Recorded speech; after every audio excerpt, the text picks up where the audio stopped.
नमस्कार फ्रेंड्स। प्रत्येक जीवित प्राणी सुखी रहना चाहता है, चाहे वो धन शक्ति हो या इंद्रिय सुख हो, और सभी उसमें सुख के लिए लिप्त होते हैं। कुछ व्यक्ति दुख से भी आनंद प्राप्त करते हैं क्योंकि इससे उन्हें प्रसन्नता मिलती है। सुखी रहने के लिए हम किसी वस्तु की खोज करते हैं, परंतु उसको प्राप्त करने के बाद भी हम सुखी नहीं रहते। विद्यालय नहीं जाने वाला एक छात्र सोचता है कि यदि वो विद्यालय जाता तो अधिक सुखी होता। यदि हम जाने वाले छात्र से पूछेंगे तो कहेगा कि नौकरी मिल जाएगी तब सुखी होगा। कोई व्यक्ति जो अपने व्यवसाय में लगा है तो कहेगा कि सुखी रहने के लिए जीवन साथी चाहिए। जब जीवन साथी मिल जाता है तो फिर कहेगा कि बच्चों की आवश्यकता होती है। बच्चों वाले से पूछे तो कहते हैं कि जब वे पढ़ लिख कर अपने पैरों पर खड़े नहीं हो जाएंगे तब तक चैन कहाँ।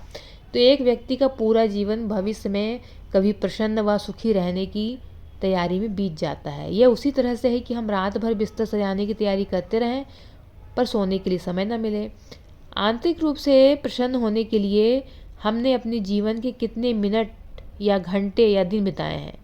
केवल वही वे क्षण हैं जिसमें आपने अपने जीवन को सही मायने में जिया है। शायद वे केवल वही दिन थे जब हम एक छोटे बच्चे थे, जब हम नदी में तैर रहे थे या लहरों से खेल रहे थे या किसी पहाड़ी पर बैठे उस क्षण का आनंद ले रहे थे।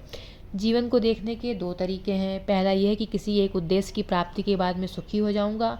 दूसरा ये, जो भी हो मैं सुखी हूँ। तो अब हम सबको डिसाइड करना है कि मैं किस तरह से जीना चाहते हैं। जीवन 80% आनंद है और 20% दुख है, लेकिन हम 20% दुख को पकड़ कर बैठ जाते हैं तो 200% बना लेते हैं। ये जानबूझकर नहीं होता, बस केवल हो जाता है। आनंद, सजगता, सतर्कता, दया के क्षणों में जीना दिव्यता की प्राप्ति है। बच्चे की तरह रहना दिव्यता है।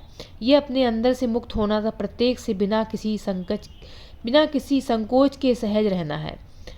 दूसरे हमारे बारे में क्या सोचते हैं इस बारे में मत सोचो, इसके अनुसार निर्णय मत करो। वो जो कुछ भी सोचते हैं वो स्थायी नहीं है। दूसरे व्यक्तियों तथा वस्तुओं के बारे में तुम्हारी खुद की राय जब हर समय बदलती रहती है तो फिर दूसरे तुम्हारे बारे में क्या सोचते हैं इसके लिए भी चिंता करने की क्या आवश्यकता है। चिंता करने से शरीर, मन, बुद्धि, सजगता पर बहुत बुरा प्रभाव पड़ता है, पर सांस की क्रियाओं द्वारा इन्हें नियंत्रित किया जा सकता है।